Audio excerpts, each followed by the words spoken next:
ラジオネーム、あこさんからいただきました。内山さん、スタッフの皆さん、こんにちは。いつも楽しく聞かせてもらっています。私は、春から短期大学に通う18歳の女です。早速なのですが、私は腐女子です。BL に興味を持ち始めたのは中学2年の頃で、その当時はネットで投稿されている BL 小説を読む程度だけだったのですが、今では友達同士で推しのカップリングを語り合ったり、漫画だけでも100冊以上持っていたりなど、以前より腐女子度が加速している気がします。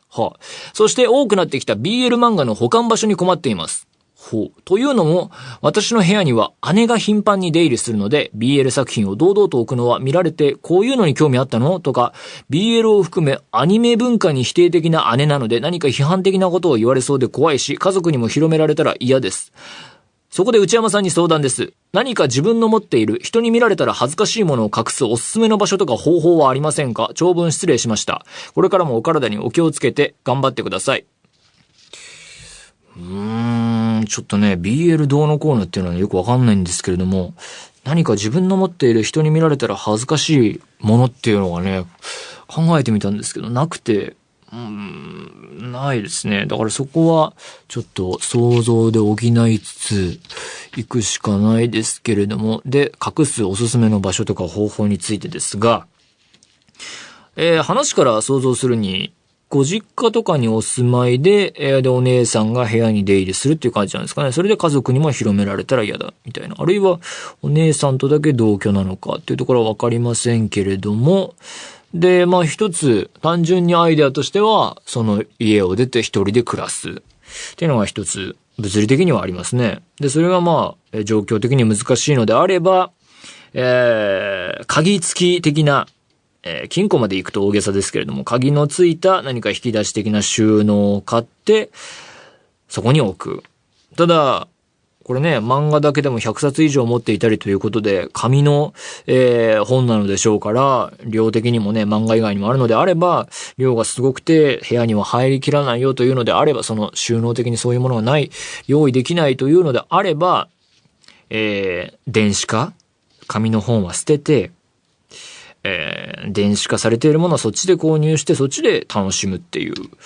アイディア。で、それができない、あるいは電子化されていないコンテンツもあるんだというのであれば、次はトランクルームとかですかね。貸し倉庫的なものを借りるっていうところですかね。ただ18歳の人ですからね。なかなかまだトランクルームとか使わないよっていうんだったら、次のアイディアとしては友達の家に置かせてもらう。ただ量的にもすごそうですから、難しいんだったら、でも最後に行き着くところは単純に普通にご自分の部屋の、目につきにくいところにね、紙袋に入れるとか、量がすごいのかな、箱に入れるとか、なんか収納の奥の方に入れるとか、ね、普通にそれを、そこまでガサガサとお姉さんがね、覗いてきたら、それは普通に良くないことというかね、プライバシーの侵害というか、悪いことだと思うので、怒っていいのかなと思うので、そういうぐらいですかね、アイデアとしては。ただ、春から短期大学に通われるということで、そこの状況はわかりませんけれども、サークル等々があるのであれば、そういうね、趣味のサークル、同じ趣味を持つ人のサークルに入って、サークルの物質的なものがあればね、そこの学級文庫じゃないですけど、共有するのが嫌じゃないのであれば、そこに置かせてもらってみんな読んでいいよのスタイルっていうのもありなんじゃないですかね。